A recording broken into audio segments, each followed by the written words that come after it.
Hey everybody, how are you? I'm Shelly Palmer and welcome to Shelly Palmer Live. I'm live and I'm Shelly, so I hope everybody's doing well. It is a gorgeous day in New York. Finally, the rain has stopped. It was like monsoon season here, which was crazy. I'm very happy to see everybody here today. In chat, please tell me who you are, where you are, what you do. Of course, you can talk to each other. It's an Ask Me Anything Wednesday, so you can ask me anything, of course. Today we're going to cover all kinds of good stuff. There is obviously the Writers Guild is tentatively done. The strike is tentatively over. We'll see what happens with Screen Actors Guild right afterwards. Going to talk about Amazon and Alexa. We're going to talk about Google and Bard and Google Workspace. We'll talk a little bit about Spotify and what they've done with their AI voice translation pilot, which is really interesting. OpenAI out in the market looking for money. You want to put in $80-90 billion. That's the valuation. They're looking to raise some money on those valuations, which is impressive. I'll tell you a little bit about my experience with my iPhone 15 Pro Max, which, well, let's just face it, iPhone 15 Pro Max is what it is. A couple other things happened this week. If we get to it, we'll talk about the FTC, generative AI, its new lawsuit against Amazon. It's a lawsuit, the pending lawsuits against all of the generative AI people, which they're pending. We'll talk about character AI a little bit. We'll talk about the FCC announcing today, the Federal Communications Commission announcing they are thinking about restoring Obama-era net neutrality rules, which is fantastic if you are a person who believes in net neutrality. Certified human, the future of copyrights, kind of what the writers were on strike about. So yeah, we're going to cover all of that today. Welcome again. Hello, everyone. And oh, wow, look, chat's lighting up. Great. So please, yeah, tell me who you are. Tell me what you're doing. And of course, feel free to ask your questions. We have a question already. Let's see. What is this question here? Hey, Shelly, should I go to CS 2024? Julia G. You know, should you go to CS 2024? It's not even early to talk about that. For those of you who don't know, we go to CES every year, and it is the largest trade show in North America. It's gone through its pandemic-ness, and then it's come out on the other side.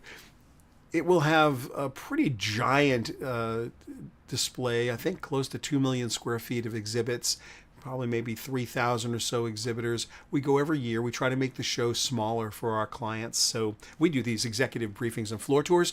But yeah, you should go to CES. Everybody should go to CES. It's awesome. They have a lot of cars there. It's like the auto show used to be. Every car company is there. All the IoT and smart home, if that's stuff you're interested in. They have really interesting exhibitors doing space exploration, drones, every kind of video gaming thing in the world, lots of accessories if that's what you're into, and of course flat screen TVs, which I don't know if they matter so much anymore, but there's an awful lot of consumer electronics. They don't call it the Consumer Electronics Show anymore. They call it CES, and it's put on by not the Consumer Electronics Association. It's put on by the Consumer Technology Association. So it has metamorphosed or evolved over the years from being an electronics show to a show about technology that impacts the way we behave. What I like about CS, actually, wax poetic about it for a second, it's a crystal ball. You get to see into the future. Like if something is on display and it has a ship date, you know it's going to be available and people are going to get to use it. Sometimes they have stuff that's just getting ready, or it's like concept stuff. And then you know that how people are thinking, and then there's the pure concept, where they're like concept cars or technology is never coming, kind of robots that aren't going to come to market for years and years and years, if ever. Some of them are hits and some of them are misses. But the thing that's fantastic about CES, really fantastic about it, is that when you walk the show floor, you get to see in a visceral way where the money is. Like if someone's got a really big exhibit and everybody's crowded around it, or even a little small exhibit somewhere, like a little 10 by 10 booth, but everybody's crowded around it, you get to see what's new, what's next, and you can make some guesses about what it means to your business. I like CES a lot. I'm going to definitely go. We're definitely doing tours for our clients this year. If you've got a team and you want to talk about tours, sure, you reach out to us. It'd be great. But yeah, I'm going to go. You should go. Everybody should go. It's a great place to be. You're going to meet The best people. You're the best people at CS. Let's see what's other question we have here. Should I upgrade to the new iPhone? Did you, Nick D? Well, as I said, Nick, in the opening to this, I was going to talk about. I even have a picture of it. I was going to talk about my iPhone 15 Pro Max. Everything you need to know about it and the new Apple Watches. There's a blog post at shellypalmer.com that has pretty much everything you need to know or would want to know or could know about the iPhone 15 Pro Max. This is mine. It took the same hour it always takes, hour and a half it always takes. I'm looking at this thing lovingly. It's got the new titanium case and the glass back. I think you could probably break this thing in your hands. No, I don't have a case on it. I forgot to order the case, and then I stole my wife's case and then I had to give it back to her. She was mad at me. So I have to get a case. If you guys have case recommendations, I've been using the regular Apple cases, but I've looked now at the Peak cases, and I've actually looked at a whole bunch of cases on Amazon. They range from $20 to like $150. I can't imagine not putting this in a case, but it's really cool without it. I have really never used one without a case for very long, but I've had this for like a week without it whenever it came in. Anyway, there's no difference between an iPhone 15 Pro Max and an iPhone 14 Pro Max. None that you could meaningfully say mattered. It does have a better zoom lens because of this snorkel zoom. iOS 17 will work on an iPhone 14 Pro Max as well as it works on an iPhone 15 Pro Max. There's a slightly better processor in the 15 Pro Max than there is in the 15 or the 14 or the 14 Pro Max. It's got, what else does it have? Again, the camera is better. There's no question about it. How much better? If it's your primary camera, which it is for everybody, does it really matter? Like, you're going to have to be some kind of super hardcore photographer to notice the difference between the 14 and the 15 model cameras. I don't know why they did this. The biggest difference between the iPhone 14 Pro Max and the iPhone 15 Pro Max is this braided cable that is, wait for it, USB-C on both sides. Because the phone no longer takes a lightning connector, it takes USB-C. Now, my iPad has taken USB-C for a while, and my MacBook Pro has taken USB-C for a while. So in one respect, I am very happy that I only have one connector now for everything, and it's all USB-C all the way. One respect. In another respect, I have a bunch of accessories, and I do mean a bunch. Wireless microphones, camera accessories, remote control accessories, different kinds of tools that allow for measurement that are all lightning. And they're all useless now without an adapter. Apple has the guts to charge $29 for the dongle that takes you from USB-C to lightning. It's unimaginable to me that they can get $29 for this thing, but they do. Yeah. So I'm not a fan. Why did I buy it, you ask? I know you didn't ask, but I'm just saying why. The question you would ask me, why? What possible reason I'm going to have for buying the iPhone 15 Pro Max if I'm so down on it? Several years ago, for reasons that made great sense to me at the time, I want to say right around the iPhone 12, I signed up for Apple's new phone every year program. Roughly $60-something a month. I think it was $59 and change, plus Apple Care, another $4, plus some kind of insurance on top of that. And you hold the phone for 12 months, and then when Apple comes out with a new phone, you get the new phone automatically. I'm still in that plan. In order for me to get out of this plan, they forget to tell you, like in the fine print, the only way out of this plan is after 12 months. If you don't want a new phone, is either keep the phone for 2 years, and then at the end of 2 years you own it. You've paid off the loan or whatever it is you have to pay off to own the phone. So I could have kept the 14 Pro Max for another year, which probably I should have done, to tell you the truth. because the 15 doesn't really do much else that the 14 didn't do. But if you don't want to do that, you have to pay off the phone. Why? Just it went up $3 a month. I think it went from $66 to $69 a month. So that's what it is. So they got me. I'm just hooked in. I'm just sending money to Tim Cook. I know Tim is, working hard right now, and it's tough for them to, Apple is struggling. So they're getting the extra $3 a month from me, and I'm just tied into Apple. But if it wasn't this new phone, everything, and probably because I needed to have the phone also because, I need to be able to talk to you about it. Is it any good? Like, does anybody care? All right. This week, we are also, as we always do, we're offering a POAP, a Proof of Attendance Protocol token. I know a lot of you are not Web3 fans or crypto fans anymore, and some of you have walked away from crypto, but this is still a really cool decentralized tool set. What is a POAP? What is a Proof of Attendance Protocol token? It is basically an NFT that costs you nothing. You can use your digital wallet or you can use your email address and get it. If you collect 5 of these, you will be invited to our super secret handshake meetings. You'll also be invited to our salons, our online salons. We're doing stuff at CES. We're doing stuff at the Possible Conference. We do stuff at stuff all over the place. So yeah. And we also do these online salons for AI and other topics. So you'll get invited to those. We have an awful lot of people who have POAPs. And so if you have not been invited to something yet, do not fret. It's simply that we are trying to keep these groups small. And because otherwise they're not really intimate, interesting networking groups. So we can't have as many events as we'd like. I guess we could throw one big event, but I don't know what the value of that would be to anybody. All right, moving on. Let's see. The biggest news of the day is that the writer's strike is tentatively over. That happened early in the morning yesterday, and we saw this morning. I got to read the 9 or 10 page memo that the Writers Guild sent to everybody with all the terms, and they're going to get the language finished up, and I think people get to return to work tomorrow, and ultimately they're going to change up the language and get it all I's dotted and T's crossed. What are the wins? Well, they were able to secure some streaming royalties. They were able to get a higher rate of pay. They were able to dictate the number of writers on various types of shows.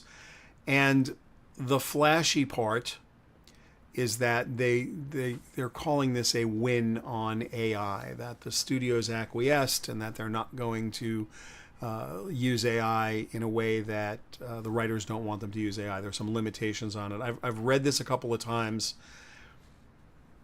The devil's in the details. I don't honestly know. I do not honestly know how this will be policed, and I do not know how anyone in their right mind can think that 1 year from today there will be anything that even resembles purely human created content. It's not possible. They've incorporated, and I will show you later, they've incorporated Bard into Google Workspace. And Bard in Google Workspace is basically Google's answer, and a poor man's answer, I'm going to say, to Microsoft's Office 365 Copilot, which is applying large language model systems to the full suite of the Microsoft Office. Teams, Word, PowerPoint, Excel, Outlook. And Google did the same thing with Bard, Gmail, Google Docs, Google Sheets, and the Google Slides, and whatever their meeting version is, Google Meet, which sucks. It's their version of Zoom or Teams, and the Google thing, it's unusable, so I don't really... they've incorporated some AI into that, but it's kind of meaningless. Notwithstanding, you cannot open a Google Doc. It doesn't say help you write, and boom, now you're there. And same thing. These are vicious autocomplete tools that you can opt not to use, but it'll be hard not to use. And so everything that you write is, unless you turn it off, everything you write is going to have some synthetic componentry to it. Just is. And the deeper we get into the generative era, the deeper we're getting into co-created content. Is it fair to say that we're at the end of human written history? I bet it is. it's not the end of human history. It's not that kind of dramatic craziness, but how will you write something in a word processor? How will you write something in your Chromebook on your laptop using either Microsoft or Google or Salesforce or anything, or grab a synopsis from Zoom and say that you wrote it? You didn't write it. AI helped you write it. So everything is going to be AI assisted. And the deeper we get into this, so what do the Writers Guild win? So that you can't use AI to what? Help you write a story? They're going to use it to help them write stories.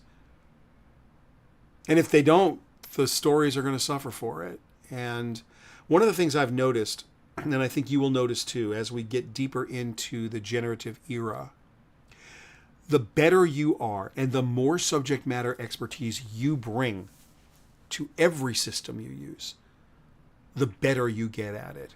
So good people who are good at their job get a little better, and great people get greater, and spectacular people get more spectacular at a higher percentage of improvement. And people who are not good don't get much better. Why? Because they didn't have the skills to bring to these tools. You have to bring subject matter expertise. If you're a writer, you got to bring your sense of humor. You have to bring your sense of story. You have to bring your understanding of the character Bible you want to write for each of these characters. You have to. You can't just have the AI do it. It doesn't do it well enough. It'll do it. But anyone, even slightly schooled in the art, is going to instantly understand that this is not a human creation. It is a pure machine creation done by someone who literally didn't know which end of the gun to point. And I just feel like this is so obvious now. Will the tools get better? Of course they will. Of course they will. Will they get to the point where they could completely replace humans doing all kinds of tasks? Yeah, they will. Does that include every aspect of creative writing? Up for debate. Big feelings here. I don't know what the writers won. I'm pretty sure this is the last contract the writers are ever going to get to sign. And I don't know what the Screen Actors Guild contract is going to look like, but no matter what it looks like, the next contract isn't going to include anything but AI-created extras and AI-created sets. And the industry is going to be forever changed. The follow-on, the knock-on effects here are gigantic.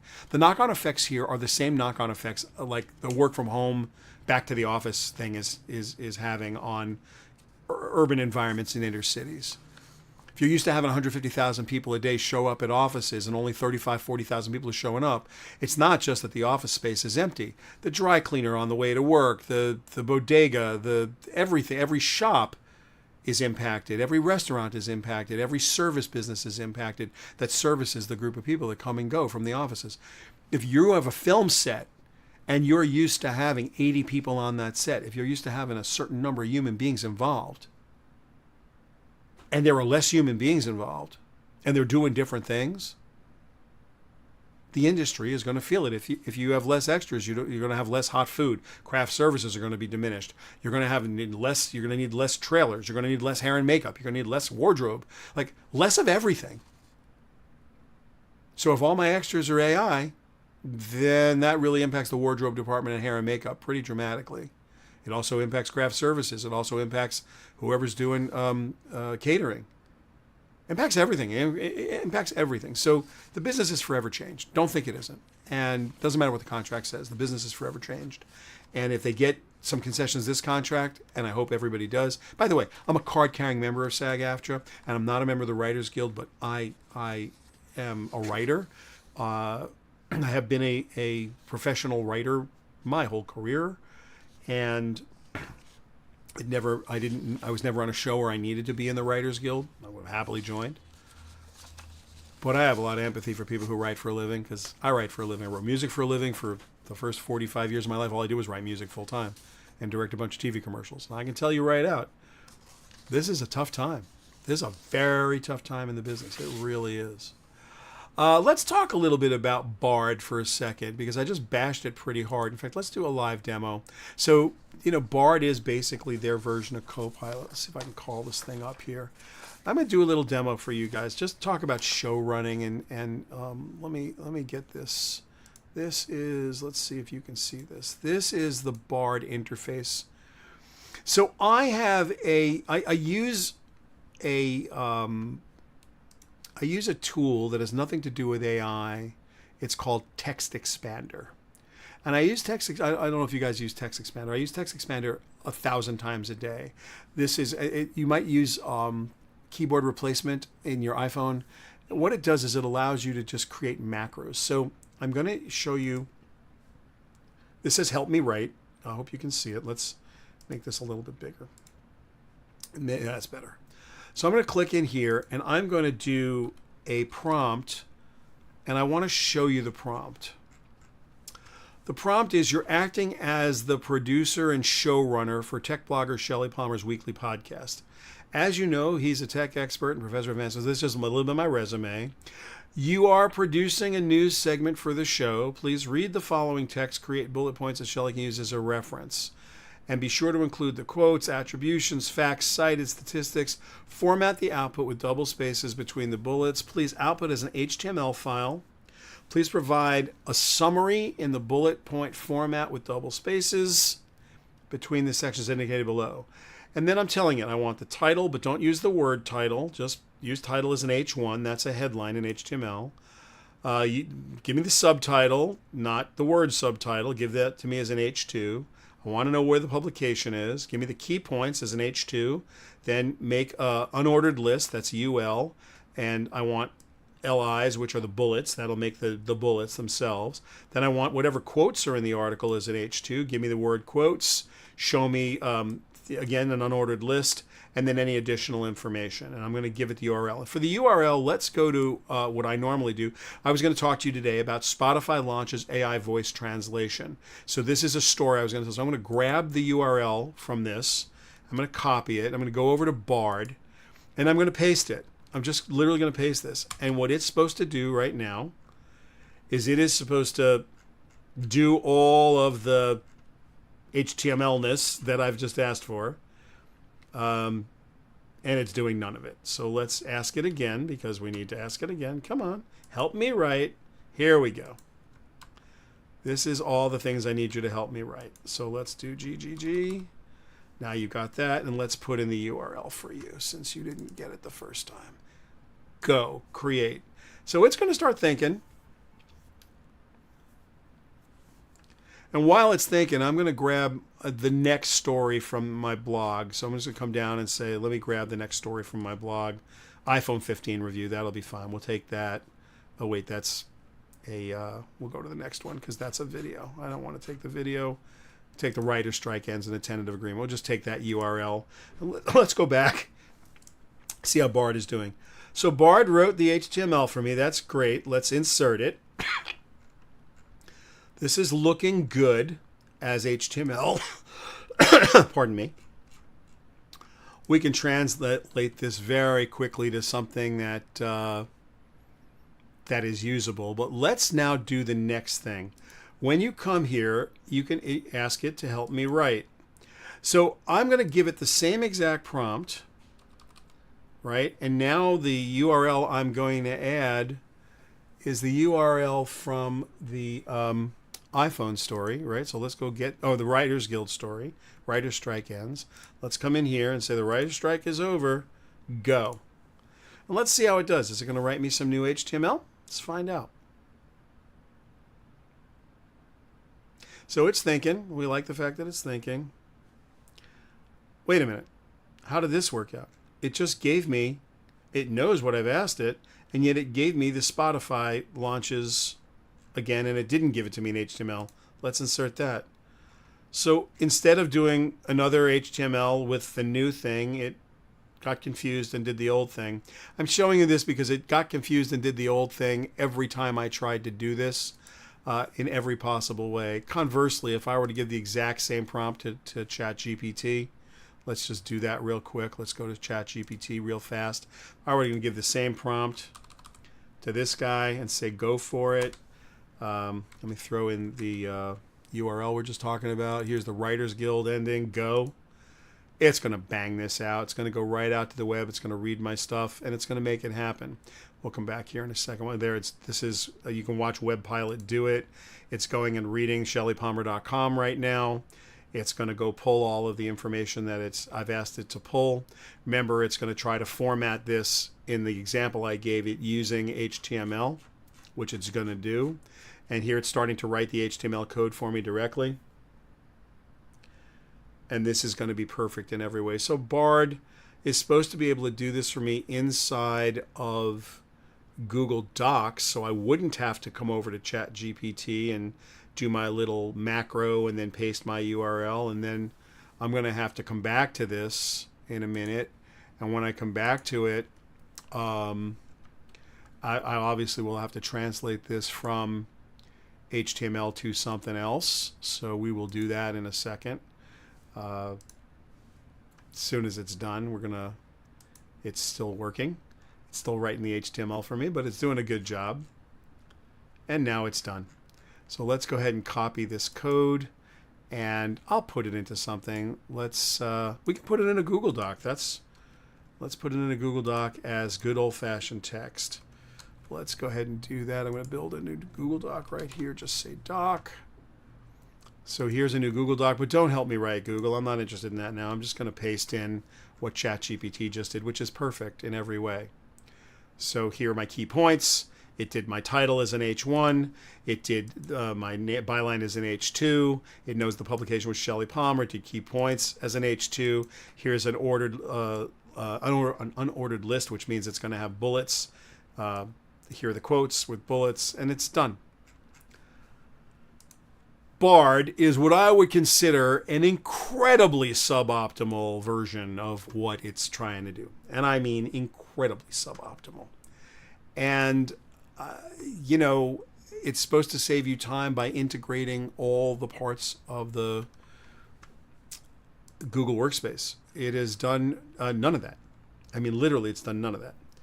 So, yeah, I'm pretty sad about this. I'm on the 30-day trial, and then it's going to be $30 a month per seat here at the Palmer Group, over and on top of what it costs to use Google Workspace to begin with.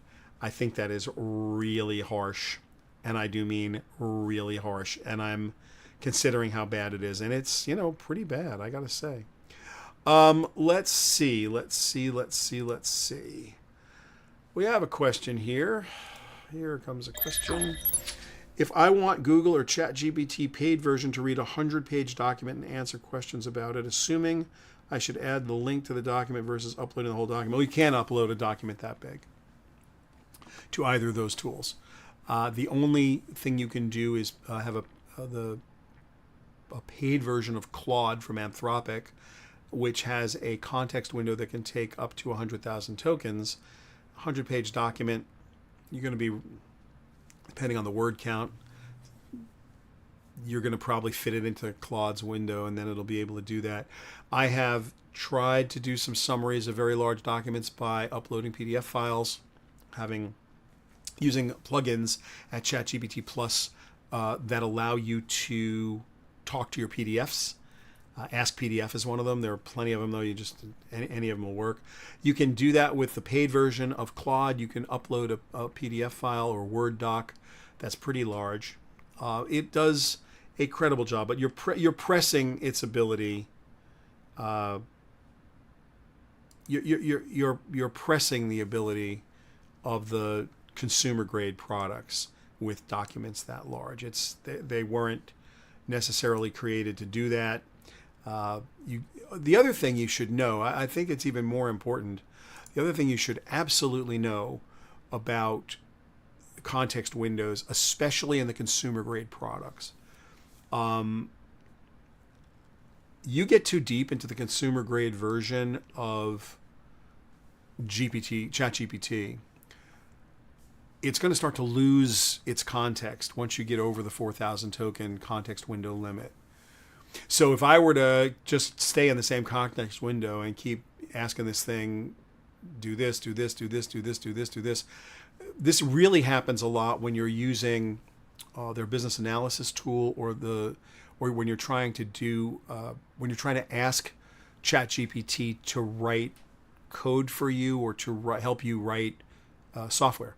If you were doing a JavaScript thing or a React thing, or I use it for Google Apps Script all the time. Like I literally use ChatGPT Plus to help me write Google App scripts all the time. It's a weird scripting language that's unique to Google Workspace. I always forget if it's handlebars or mustaches or two quotes or two columns, or rather two dashes or three dashes or no dashes. Like, I constantly need to have, like, I'm always open book when I write a Google App script. I just don't do it enough. But ChatGPT kills it. Thing is, once you describe the spreadsheet and once you describe what you're trying to do and all the open tabs, and like you spent all this time making it understand what it is you're doing, once you get 4,000, 5,000 tokens into this thing, it starts to forget where it is. And you kind of have to remind it. This is a malady of all the consumer products out there. The context windows aren't large enough. You have to have a commercial API into OpenAI's tools. You have to be able to get to GPT-4 through the API. And there you can purchase either a 16,000 or a 32,000 token window. Okay, that starts to become really usable. At that point, you're going to build your own chat client sitting on top of it if you want to use a chat client. There's plenty of open source versions of it out there, but you're going to basically copy and paste, or you're going to put your own chat client in front of this thing, or you can go ahead and use it in like a sandbox mode. Anthropic will sell you a large context window also, that, like I said, up to 100,000 tokens, but you'll be running those queries at a couple bucks a piece. Like, it's no longer like $20 a month. Now you're starting to get into, dollars per shot here. Now, it may not matter to you. Like, you may be in a situation where you're completely happy to pay $2 for a query. Why not? Why not? You want to learn about any of this? We have a thing called courses.shellypalmer.com. You can go to Generative AI for Execs. It is a free, absolutely free. There's no advertising in it. Just go in there and learn about this. We try to keep it as updated as we possibly can. There's 11 sections that are sort of all aimed at prompt engineering, prompt tuning, prompt crafting, prompt architecture, however you want to call it. They all have different names. They're all slightly different approaches to the same subject, which are how do you communicate properly with large language models and conversational AI. This is completely free. And we also have another page. You can go to shellypalmer.com/AI. And there's all kinds of resources there and case study pages and stuff. It's all free, and there's plenty of it there. So if you're interested in finance or marketing or music, if you've got, or packaged goods or healthcare, we've got special resource pages there to help you. And then there are some reference pages also for marketers and reference pages for artists. So plenty of good stuff there. And you can also get to the courses from shellypalmer.com/AI. One of my favorite things this week, Spotify launched AI voice translation as a pilot. What they did was they took some of their most famous podcasters and they cloned their voices, and they're going to translate them into French and Spanish and German to expand the reach. Now, I just think this is the greatest thing ever. This is with the full total knowledge of the podcasting stars and the principles on these podcasts, so everybody knows it's happening. They trained the models on their voices, and then they used a translation program. It's all from OpenAI, and they're translating into various languages. I think this is awesome. Why is it awesome? Well, 20% of the people in the world speak English.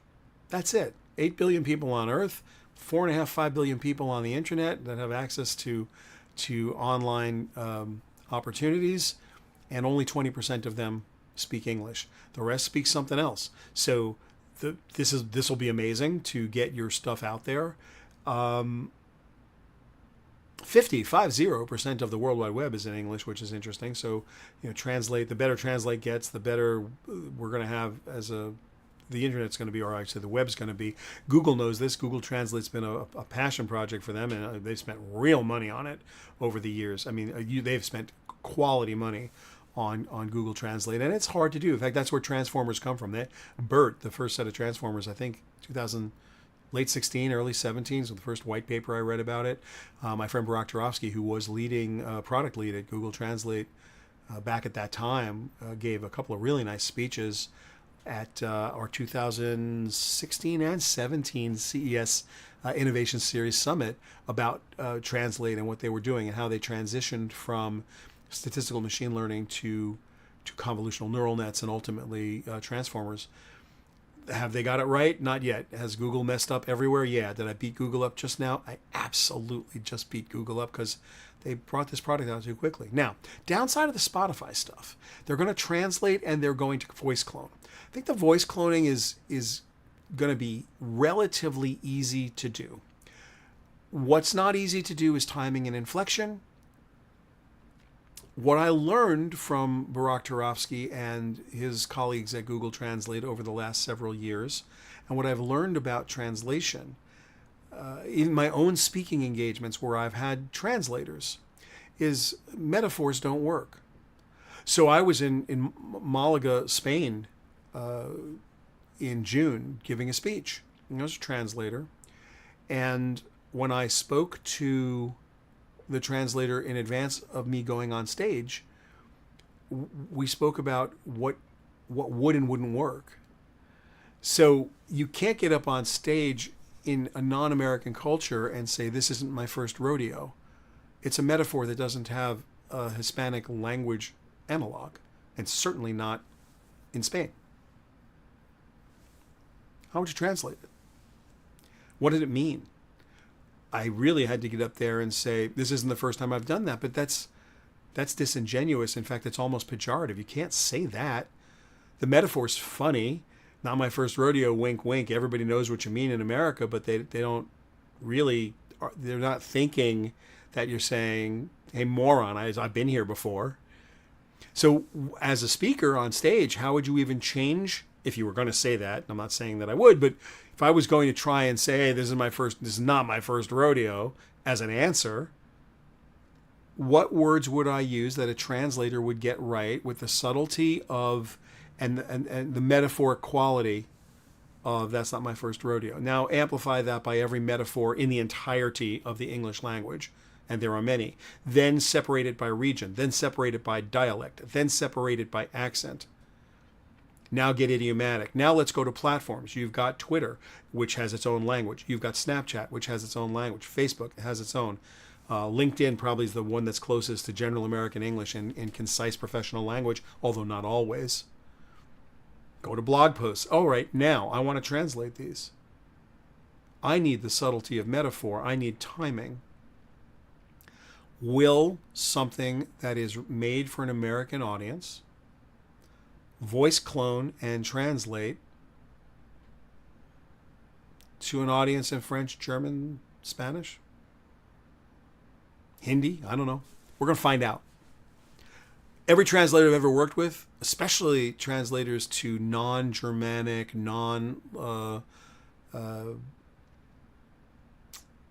romance, languages that are completely alien, any of the kanji character base, all the Asian languages. Like when I was, my book, I'm trying to remember which one.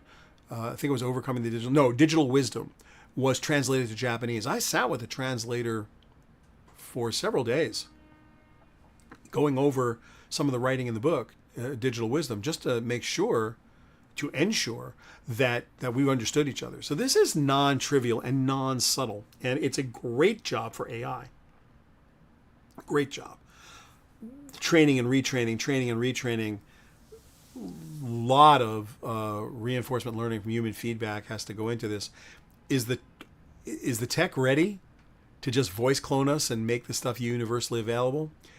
My first answer to this is yeah, because get me 10% of the way there, and I'm better off than I was when I was 0% of the way there. One of the other things I've learned about going to foreign lands and speaking as best I can, I love to go to Mobile World Congress, and my Spanish is terrible. I learned Spanish in 7th, 8th, and 9th grade, and speak 7th, 8th, and 9th grade Spanish. That's as far as I got.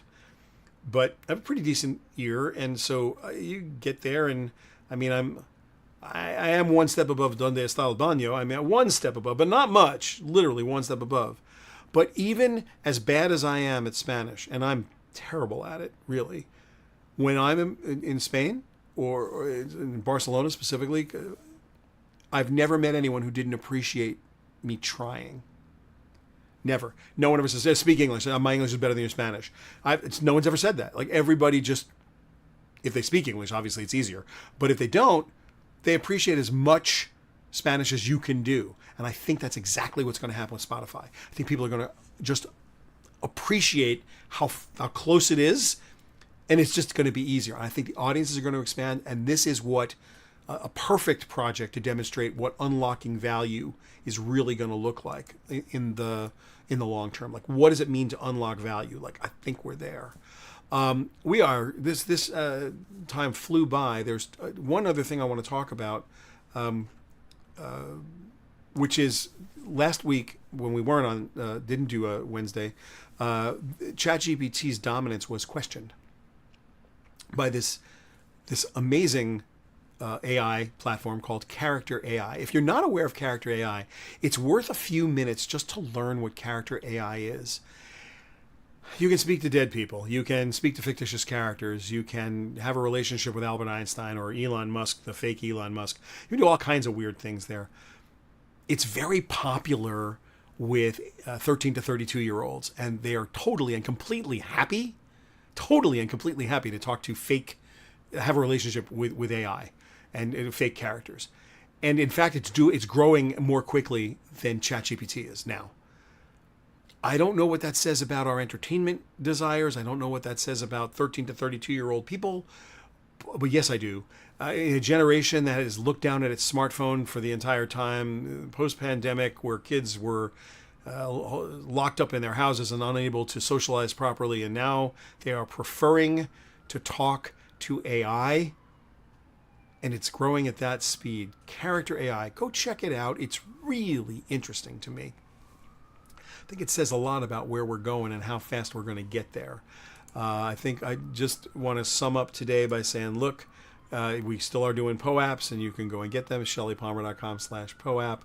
I'd like you to visit courses.shellypalmer.com, or actually better for everybody, shellypalmer.com/AI, where you can really just get access to all of our resources. If you are feeling like it, you can X about this. I don't know how to say tweet about it anymore. Are they still called tweets? No one can really tell me. It's always X, formerly known as Twitter. But, they're still there. Anybody using Threads? You throw something in Threads too. We do have a Discord channel, discord.gg/Shelly Palmer. There's a robust conversation going on there every single day. Look, I am always thrilled, and I mean always thrilled to have this time with you. And if you can ask questions via email, this is how to find me, Shelly@shellypalmer.com. I'm completely happy to answer these questions privately. If you're going to CES, let me know. If you are thinking about something we should add to courses.shellypalmer.com, if you think that there's some stuff we haven't covered properly, let us know. We'll jump on it. This is so new every day.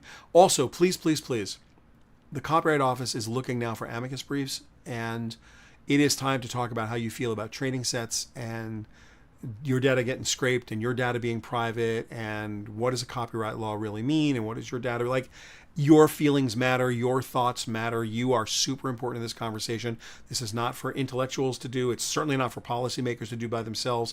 You need to get involved in this every single day. You need to talk about it every single day. Are your kids using it in school? Are your colleagues using it at work? If so, how? Are there constraints? Are you being careful to identify when you have used ChatGPT or Bard or Claude or Llama to help you do your work? We've started to put disclaimers on everything.